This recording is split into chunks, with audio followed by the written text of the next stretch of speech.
Jude's here today, everyone. Welcome back. This says I don't take care of my vehicle, that's for sure. So Jude was telling me about him getting lip service from senior techs about him being efficient at what he does because he didn't follow protocol. Like, yeah, big deal.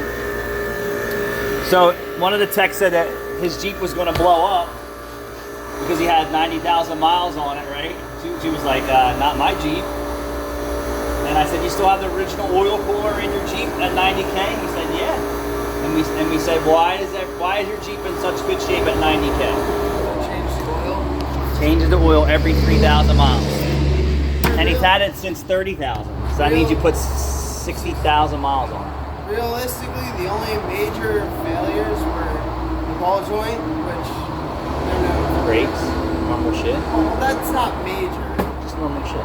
Yeah, I mean, the ball joint and the rear axle seals are the only two things that were like, alright. So to move on to the story, we were watching this other guy talk about his 270,000 mile Chrysler 3.6, and that's what rung a bell to me.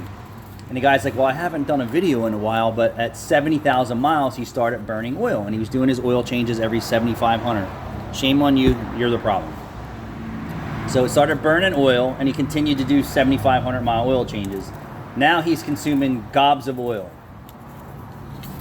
I go 3 to 5, and I like to hit 3, but sometimes I come in at 4. So then he rolled it back to 5, and it's still consuming a quart of oil or more in the 5-quart oil change.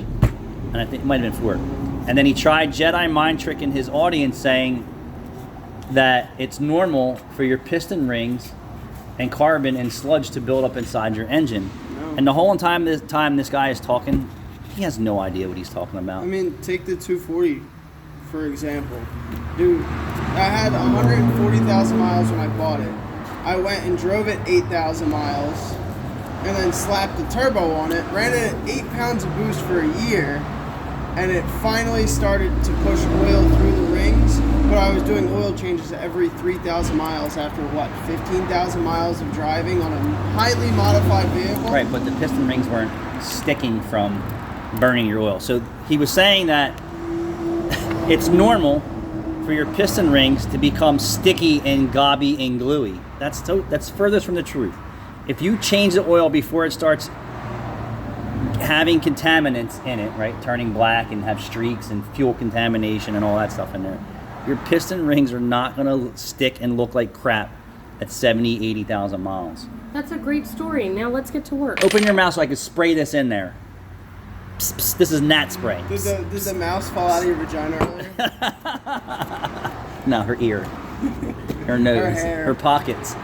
So whoever this YouTuber was is, if you do strict maintenance intervals on your gasoline engine and not follow these clowns out here, I'm going to call them clowns, between 5, 7, 9, 10, don't ever change your oil.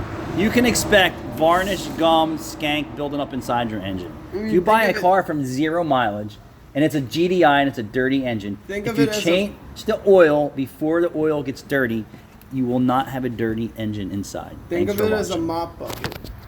If you change the water in the mop bucket before it gets dirty, you mop every time you do it, you're gonna get a clean floor. But if you leave dirty water in there and keep going, Jude, it's just gonna be dirty. Yes, Jude. Listen to this guy. All right, Rachel needs my attention. She's not getting enough at home. Thanks for watching. Shut the fuck